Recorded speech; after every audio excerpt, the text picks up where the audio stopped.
स्वागत है। मैं जोगीराज चौहान आज एक प्यारा सा विषय आपके आगे रखता हूं। दाम्पत्य जीवन को किस तरह से सुखद रूप में बनाया जाए, देखा जाए, रचा जाए कुंडली के माध्यम से, अर्थात वैवाहिक जीवन की उत्तम प्राप्ति, सुखमय प्राप्ति के लिए कुंडली का जब हम मिलान करते हैं तो उसमें क्या क्या देख लेना चाहिए। यानी जब आप किसी निपुण ज्योतिषी के पास जाते हैं तो आप कुछ बातों का ज्ञान पहले से ही रख लीजिए। कहते हैं डॉक्टर के पास जाएं तो थोड़ा बहुत अगर ज्ञान हो ना तो डॉक्टर को भी मजा आता है बताने में, समझाने में, और कुछ उसे अंतर्मन ज्ञान हो जाता है कि मैं कुछ गलत भी ना बताऊं इनको। तो आज वही मुद्दा आपके आगे रखने जा रहा हूं। अगर विवाहिक रूप को प्राप्त करने जा रहे हैं आप, यानी विवाह करने की सोच है आपकी, या घर में छोटे बड़े, यानी बड़े अगर मेरी वीडियो देख रहे हैं तो अपने संतान के प्रति वो देख रहे होंगे, या किसी को वैवाहिक इच्छा है और वह सोच रहे हैं कि क्या देखा जाए कि भाई हमारा विवाह हमारे लिए सुखद हो जाए, तो आज इस विषय पर मैं आपको कुछ गहरा ज्ञान आपके आगे निमित्त रखने जा रहा हूं। भाई ऐसे क्या क्या योग कुंडली में देखे जाते हैं जिस माध्यम कह दिया जाता है कि भाई यहां रिश्ता सफल रहेगा, या फिर कुंडली में यह नजर कैसे किया जाए कि भाई हमारे लिए जो हम लड़का पसंद कर रहे हैं या लड़की पसंद कर रहे हैं वह आगे हमारे लिए भाग्यदायक है, सौभाग्यदायक है। उसके माध्यम, उसकी कृपा से, उसके लक से, उसकी दशाओं से क्या घर में शुभता बनी रहेगी। आइए इस गहरे रूप को पहचानने के लिए कुछ समय का एक दूसरे को ज्ञान लेन देन के लिए समय दिया जाए। देखिए, कुंडली जब हम देखते हैं, दिखाते हैं, तो उसमें सर्वप्रथम देखा जाए कि लगन एक दूसरे के प्रति फ्रेंडली हो, यानी उनकी मैत्री बनती हो, लगन की, लगन अधिपति की, राशि अधिपति की, दोनों की राशियों का मेल होता हो। तारा दिन का, अर्थात तारा दिन जब हम मिलाते हैं तो उसमें यह देख लेना जरूरी होता है कि जो लड़का लड़की के लिए और लड़की लड़के के लिए फ्रेंडली है, भारी तो नहीं है, विपद तो नहीं है, वो मैत्र है। मैत्र अर्थात वह उसके लिए सदा सुखदाई रहेगी। कंपैटिबिलिटी जब हम मैचिंग करते हैं तो उसमें देखा जाता है कि दोनों की मेंटालिटी, जो योनि है, वो एक दूसरे को साथ देगी। ये चीज को भी देख लेना जरूरी है कि भाई विवाह तो हो गया लेकिन हमारी बनती नहीं है आपस में, हम इस वजह से डिवोर्स ले रहे हैं। ये बाद में सुनने को मिल जाती हैं बातें, तो ये याद रखिएगा जो बातें आपके आगे रखने जा रहा हूं मैं। तो योनि को भी देख लेना जरूरी है, ग्रह मैत्री को देख लेना जरूरी है। भकूट क्या कहता है आज उसके ऊपर भी विषय रखने जा रहा हूं। भकूट आपस में प्यार है, खिंचाव है, प्रिय रूप है एक दूसरे का। भाई विवाह तो किया लेकिन हम तो एक दूसरे के निकट भी नहीं जाते, भाई भाई बहन जैसे बन के रह गए हम। तो भकूट का भी एक गहरा अर्थ है कि खिंचाव है कि नहीं है, भकूट को भी देख लेना जरूरी है। अच्छा, एक गण जिसे कहा गया है कि भाई एक राक्षस गण है, एक मनुष्य गण है, एक देव गण है, तो गण में भी कहीं ना कहीं भेदभाव उत्पत्ति हो जाती है कि भाई वो राक्षस गण क्या है, हमारा बच्चा मनुष्य गण का है, या हमारी बेटी मनुष्य गण की है। तो इस अवस्था में हम क्या करें? तो देखो, देश काल पात्र के आधार पर यह नियम शोधन का विषय है अब। अर्थात अगर देवगण है तो यानी वह बिलीव करता है अपने पॉजिटिविटी में, शांति से चलने में, ब्लेसिंग्स में, पूर्व जन्म की ब्लेसिंग में, अपनी हर तरीके से सुविधाओं को चयन करके चलने में। राक्षस गण को थोड़ा चतुर कहा गया है, शॉर्टकट जल्दी जल्दी अपना लेते हैं, और मनुष्य गण अपनी समय सीमा अनुसार चलते हैं। लेकिन अगर राक्षस गण से कोई कह देता है ना, हम भयभीत हैं जी, हम डर रहे हैं, हम राक्षस गण हैं, ये हम शादी नहीं करेंगे, ये विषय ना नेगेटिव रूप में ना जैसे एक मांगलिक का विषय नहीं बन जाता, तो इसमें मांगलिक और ये गण के विषय में कुछ मैं और अच्छी क्लैरिटी रखूंगा आपके आगे। तो गण राक्षस गण है जी, तो राक्षस गण को नजरिया देखना क्या है। राक्षस गण का अर्थ हो गया चतुरता।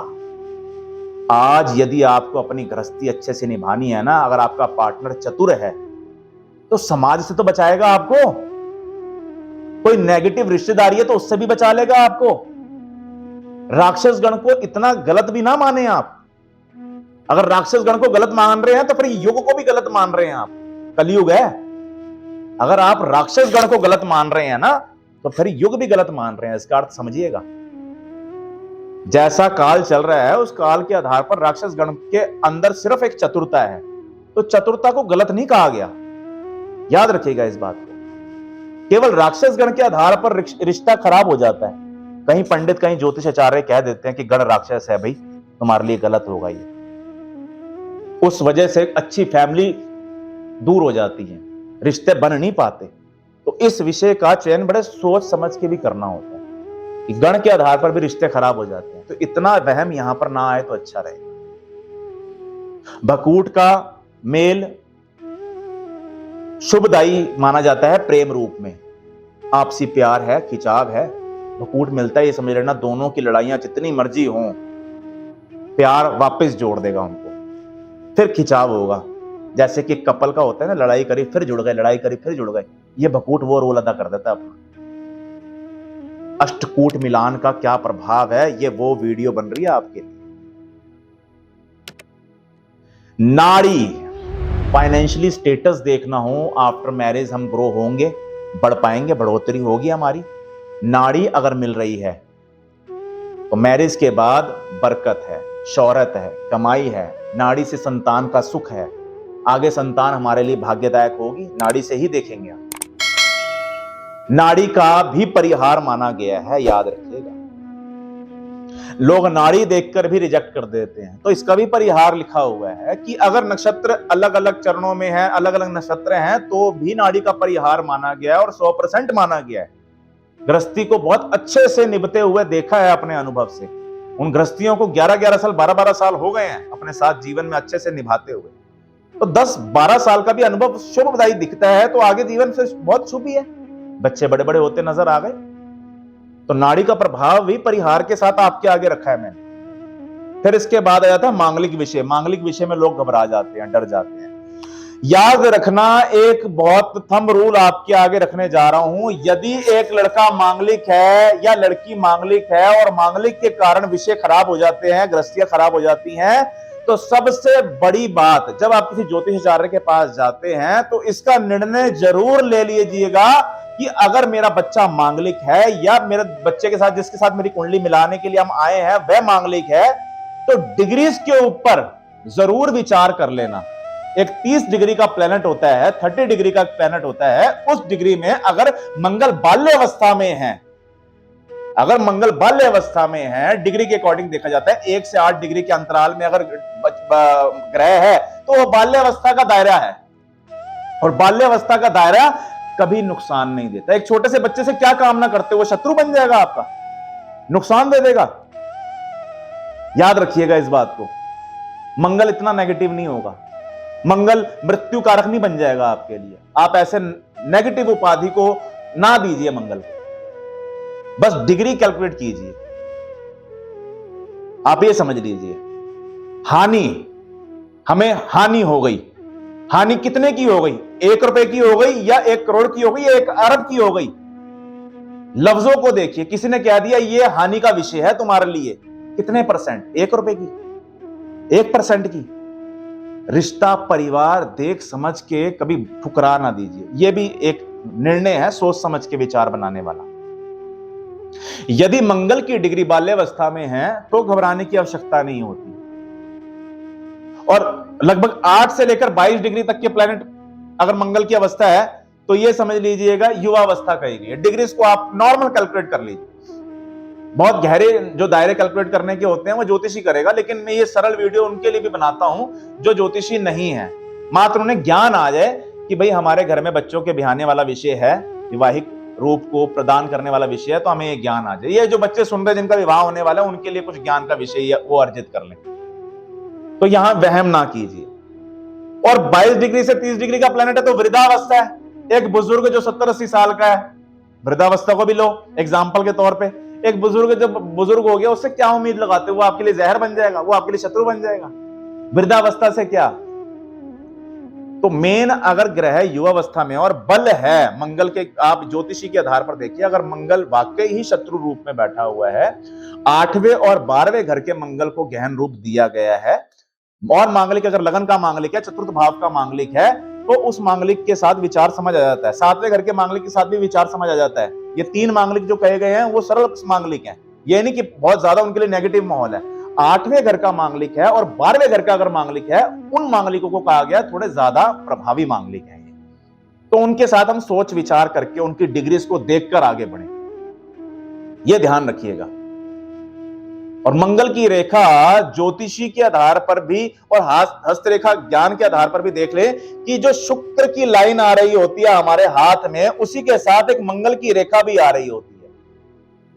अगर उसी के साथ एक छोटी सी मंगल की रेखा भी आ रही है, यदि जिसके पास आप ज्योतिषी की गणना करवाने गए हैं, वह हाथ भी देखकर क्लैरिटी दे दे आपको कि भाई हाँ वाकई मंगल कम है या ज्यादा है, तो वो क्लैरिटी के आधार पर भी आप निर्णय लेके आगे बढ़ सकते हैं। तो दोनों आधार आपके आगे हैं, नेगेटिव भी ज्यादा नहीं होना और सूझबूझ के साथ आगे कुंडली को मिलाना पूरे जीवन का विषय है। फिर इसी के साथ दशा क्या चल रही है, लड़का और लड़की की दशाएं आगे के लिए क्या चल रही हैं। यानी सडन कोई दशा डिटैचमेंट की, जैसे केतु, मान लीजिए अभी शादी हो रही है और शादी के टाइम पे केतु की दशा चल रही है, तो उस दशा में क्या लड़के की बृहस्पति की चल रही है दशा, क्या किसी शुभ ग्रह की दशा चल रही है, वो संभाल लेगा। अगर लड़के की भी नेगेटिव दशा चल रही है और लड़की की भी नेगेटिव दशा चल रही है, तो जाके ये कष्टकारी रोल होगा। कैसे? लड़ाई हो जाएगी, डिटैचमेंट हो जाएगी, रिश्ता हुआ, शादी हुई, लेकिन फिर खराब हो गई। इस चीज को ऐसे समझना है। लड़की की एक नेगेटिव दशा है और लड़के की कोई पॉजिटिव दशा है, तो ये समझ लीजिए एक कड़वा रूप दिखा रहा है और एक पॉजिटिव रूप दिखा रहा है, चलो समय निकल जाएगा। दशा को तो हम बदल नहीं सकते, लेकिन यहां इस तरीके से भी लॉजिक लगा सकते हैं हम। दोनों की कटु दशाएं हैं, दोनों की बड़ी प्रभावी नेगेटिव दशाएं हैं, तो घर का परिवार का मुखिया देखिए। अब भाई रिश्ता करना है, परिवार का मुखिया सारे घर के बड़ों को देखिए, क्या इनका सहयोग मिल जाएगा बच्चों को? क्या जब जब लड़ाई होगी कहीं कहीं किसी तरीके से तजुर्बा से इनकी लड़ाई को शांत कर दिया जाएगा? उधर फैमिली को देख लेना भी जरूरी है। वो एक हंसते हंसते एक विषय रखा गया है ना कि कुंडली लड़के के साथ ना मिलाइए, सास के साथ मिलाइए। तो ऐसे विषयों का अर्थ यही कहा गया है कि जब कुंडली अगर लड़का लड़की की थोड़ी कमजोर मिल रही हो, तो घर परिवार के सदस्यों को भी देख लेना चाहिए। क्या वो तजुर्बेकार हैं? क्या उनकी कुंडली को भी देखा जा सकता है? क्या उनकी कुंडली के साथ भी देखा जाता है कि बच्चा एडजस्ट कर लेगा? तो ये सारी अवस्थाओं को देखते हुए निर्णय अगर मिल जाए ना, तो 100% वैवाहिक जीवन के सुख समृद्धियों को भोगना ही भोगना है बच्चों ने। थंब रूल है। ये निर्णय बड़े सहज भाव से लिए जाते हैं। जल्दबाजी में जो विवाह हो जाते हैं ना, वह कष्टकारी हो जाते हैं और ब्लेम आता है कि हम फलाने पंडित के पास चले गए थे, हमें तो किसी ने कह दिया था कुंडली मिलती है। इतनी जल्दी निर्णय नहीं लिए जाते, सहज भाव से आप देखिए। कहते हैं ना, नीम हकीम खतरे जान, है ना। तो अर्थ यह हुआ कि भाई किसी ऐसे के पास ना चले जाओ जिसको ज्ञान ना हो। निपुण ज्योतिषियों के नाम ना खराब करो। बहुत ज्यादा इस भारत भूमि में निपुण ज्योतिषियों की संख्या है, मात्र पता क्या है, उनकी दक्षिणा ना देने के कारण हम बोलते हैं कि हमें दक्षिणा बच जाए। तो भाई जिसने ज्ञान अर्जित किया है, बड़े बड़े ज्योतिषी हुए हैं, उनके लिए उनके ज्ञान को प्राप्त करने के लिए मात्र दक्षिणा देना उनका आशीर्वाद प्राप्त करने योग्य है, ये समझ लीजिए। भाई परमात्मा ने एक लेख भी तो लिख दिया, क्या? श्रुधा, पेट जोड़ दिया ना। जो ना जोड़ा होता, ये भी तो लीला परमात्मा की है। अगर प्रभु चाहते तो ये दक्षिणा का विषय भी ना आता। शास्त्र कहते हैं भाई ये तो विद्या फ्री की थी या फ्री की है। युग बदल गया है, जब फ्री की थी तो युग भी तो था, जिन द्वारा बनी थी वो युग था, उसमें फ्री की विद्या का मान किया जाता था। काल चक्र चल रहा है, उस आधार पर अगर दक्षिणा यदि कोई निपुण ज्योतिषी लेता है तो यह अर्थ समझ लीजिएगा, आप इच्छुक हैं, आप तलबगार हैं और आप उसके पास गए हैं, नहीं तो कई लाइन लगा के मजाक भी उड़ा देते हैं। ऐसे कितने होते हैं, मजाक का विषय हो ना तो बोलते हैं हम ना अपने घर में डॉगी लेकर आए हैं, इसकी भी कुंडली बना दीजिए। मजाक के विषय को बढ़ावा मिल जाता है। अर्थ समझाने का रूप यही है कि जो तलबगार होगा उसे दक्षिणा नहीं चुभेगी।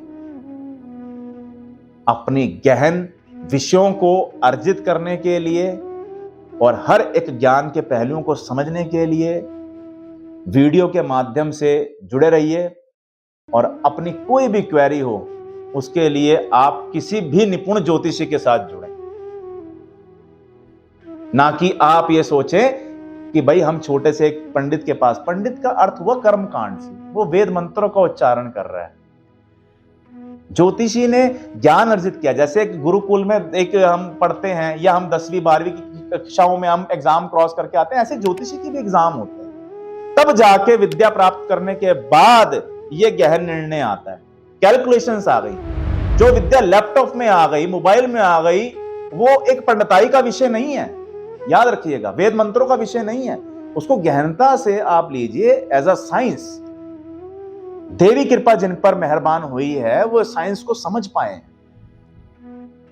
और इस साइंस का लाभ उठाने के लिए आपको तलबगार अगर यदि आप हो तो आपको कभी कोई किसी की बात चुभेगी नहीं। जो मैंने आपको बातें रखी हैं ये मात्र एक ऐसा विषय है जो सदैव फूल की वर्षा करता है। अर्थ समझिएगा। ऐसी प्यारी प्यारी वीडियो के साथ जुड़ने के लिए चैनल को सब्सक्राइब करना ना भूलिएगा। धन्यवाद।